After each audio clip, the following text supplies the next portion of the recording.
right, we've got 4 items to ship out on eBay. Not a lot, but let's get it done.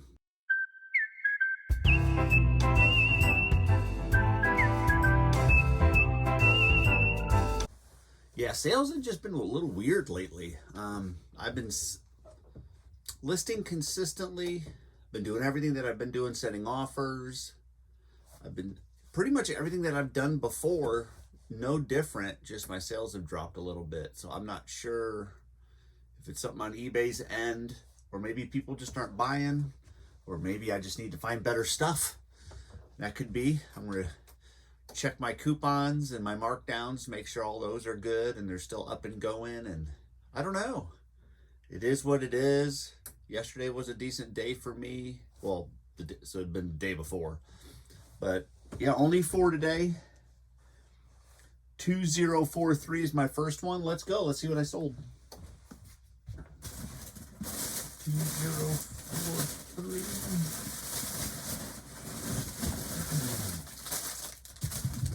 A vintage Garfield plush. He's got some skis, got a little hat on.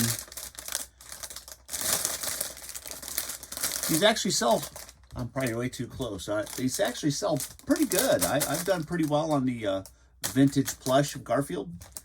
This one sold for $11.46 plus shipping. And I will probably I'm going to put that in a box for sure. Yeah, I'll probably just do a 10 by 8 by 7. I don't like to throw those, especially if it's got a hard plastic piece on it, in a bag, because that could potentially break.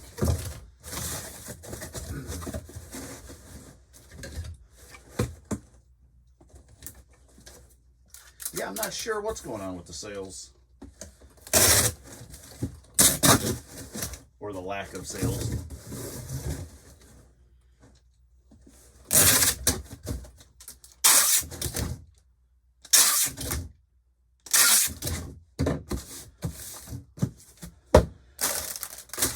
I'm not going to worry about it moving around in there too much because it is just a plush. Oh, I did it again. We'll do it that way. So I'm not going to use any air blows. Nothing's going to get hurt in there.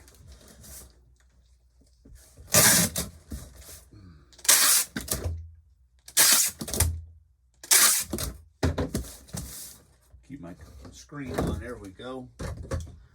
All right, let's weigh it. 13.7, so it'll go at a 15 ounce first class. And 2043. Done. Yeah, so we got a little bit of snow. I don't know if you can even see it out there. I don't know how well the camera picks it up, but yeah, we got a little bit of snow. I've been working on listing some electronics, more like switches and things for the internet, more stuff like that, and telephones for more office stuff. And so the last 2 days I've been listing that. I don't know.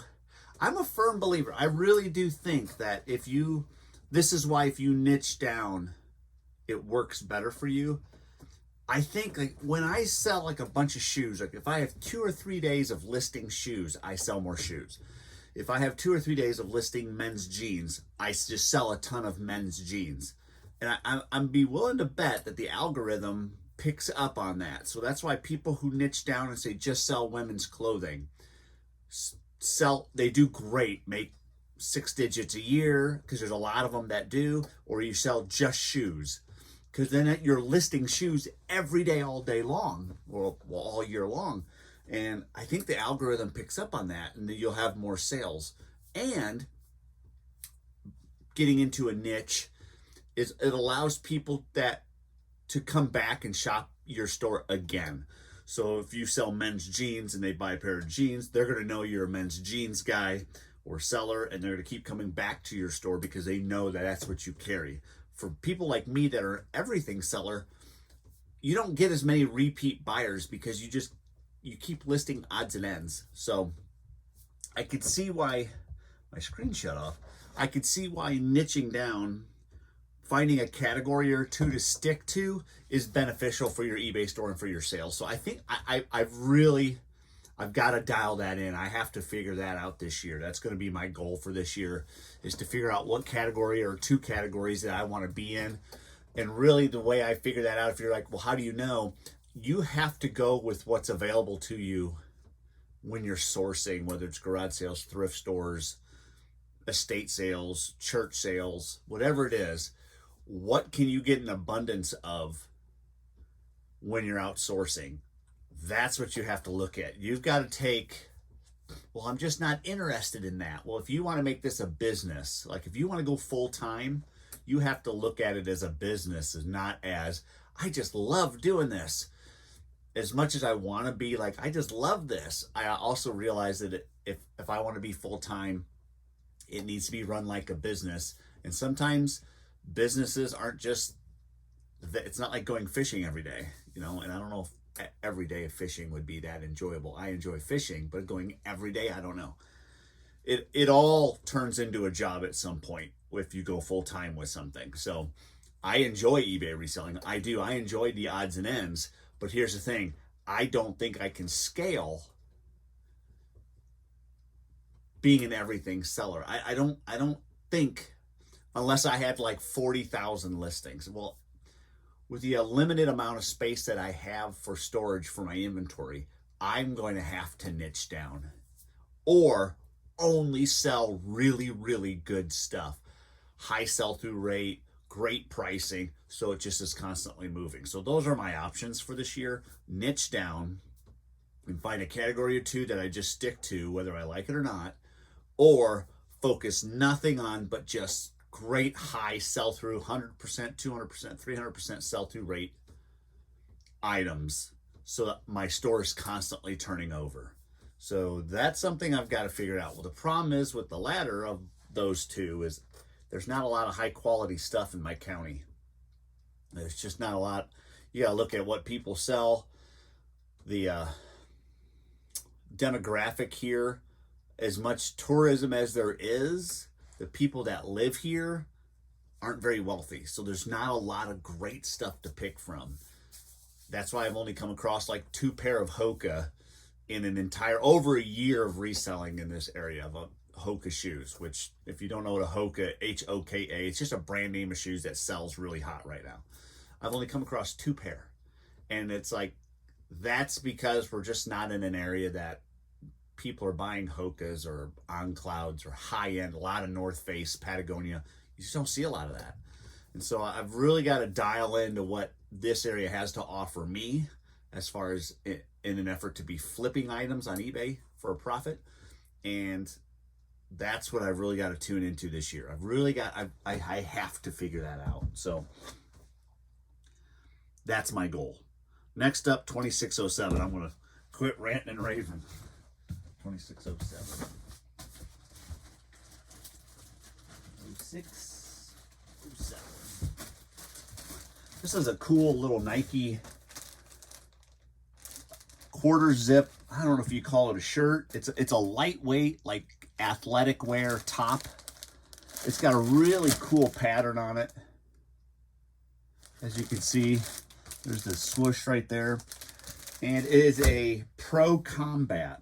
That is the Pro Combat with these types of designs on, these real abstract designs, are high sellers, quick sellers. So if you're looking into Nike like athletic wear, anything with a lot of design to it sells really well. And this one, the Combat series, the Pro Combat, is the higher rated selling line on eBay, at least, of Nike. Obviously there's other styles that sell really well, but I'm just saying, if in the athletic wear of women's, at least, this Pro Combat does really well. 9.3, we're going 12 ounces. 2607.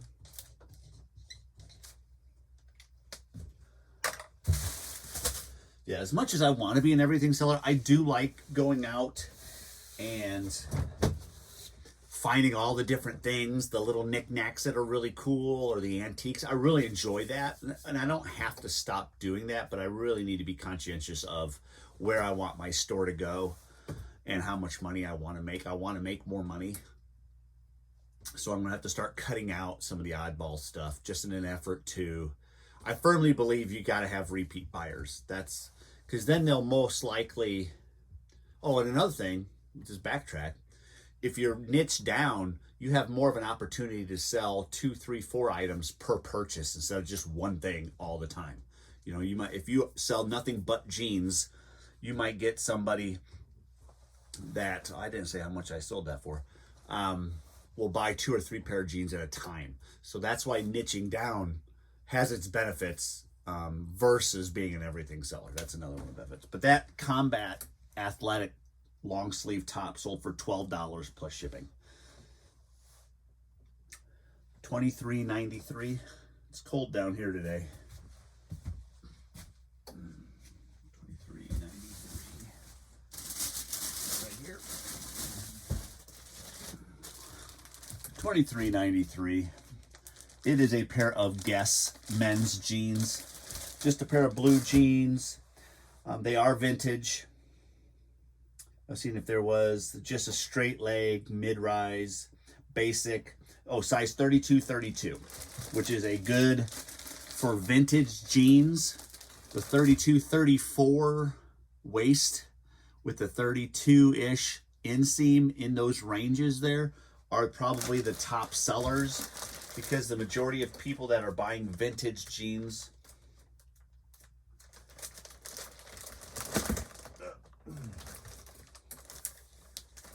that look on eBay wear that size. So like it's really hard for me to sell vintage jeans when you get in a 38 waist, stuff like that. It's very difficult because I don't know if that many men that size care to wear vintage jeans. So I'm not sure if that's the case or not. I'm just going off of my sales and all my vintage Levi's that I have and stuff like that, because it seems like the smaller sizes sell better in vintage and the bigger sizes sell better in like carpenter jeans, more work jean related. Those sold for $13.48 plus shipping, these Guess jeans.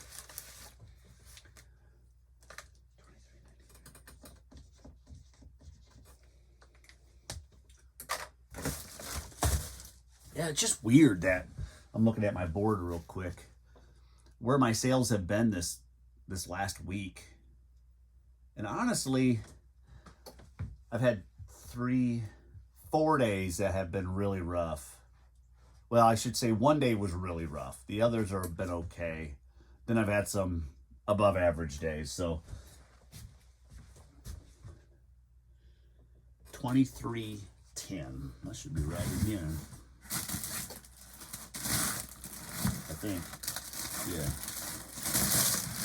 Right here. This is it's called the Nike tee. It's a tank top, but it's got this really cool graphic on it.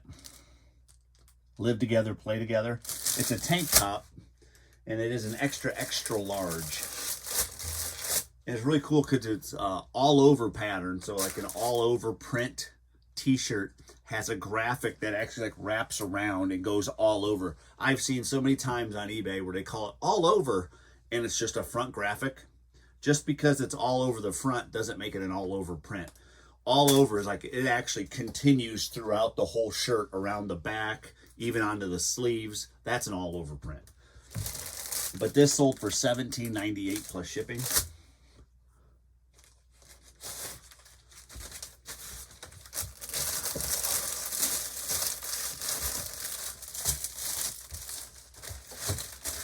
And I was looking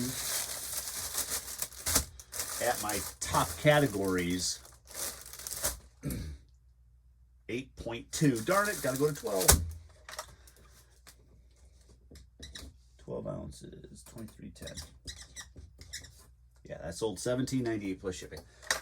I did when you have an eBay store, you go to your seller hub and you can do a summary of your sales, and you can actually customize the dates.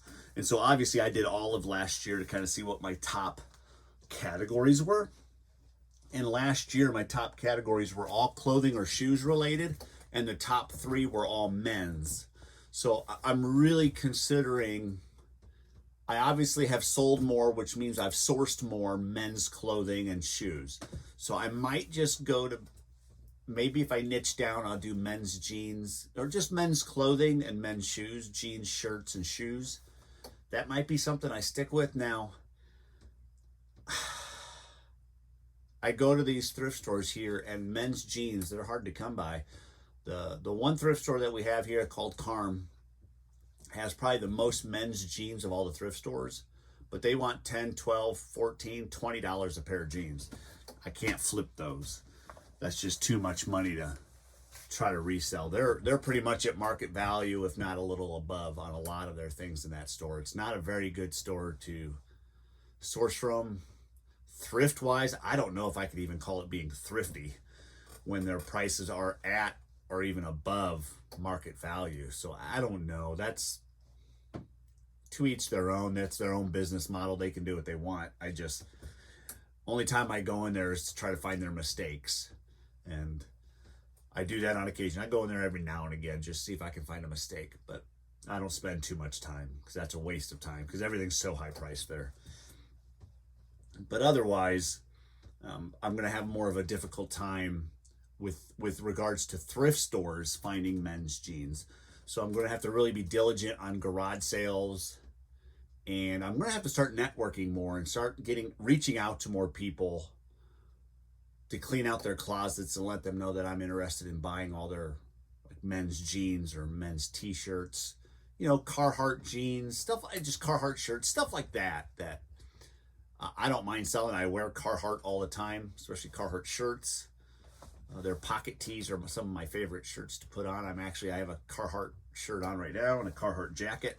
I really do think that might be something that I start to tune in this year, is niching down and becoming a quicker sourcer. What I mean by that is going out to the thrift stores, and instead of hitting up the entire store looking for the deals, looking for the flips, I just head over to the men's clothing rack, the men's shoes.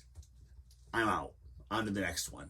And I think I would be a better reseller. I think my time would be better well spent. And I could probably list more, sell more, because I'm going to save time when it comes to sourcing. So just some thoughts. I don't know. We'll see what tomorrow brings. Well, today I'm just going to get these packed up. Obviously, I'm not going to go with the snow. I'm not going to head into town to go to the post office or nothing. They close at 12:30, I think. Anyways, not a big deal. I normally go every other day, so I'll probably just go Monday. Today is Saturday morning. And get these, hopefully, maybe today things will pick up and I'll get a little boost in sales. We'll know more tomorrow. You guys will see in the video, but I want to thank you for hanging out with me. I know this one was kind of the last few have been kind of slow. But this is the reality of reselling when you're an everything seller. Sometimes you have great days and sometimes you don't. I think no matter what level of seller you are, you're always going to have good and bad days. It's just kind of the nature of the beast. So thanks again, everybody. We're going to see you on the next one. Bye!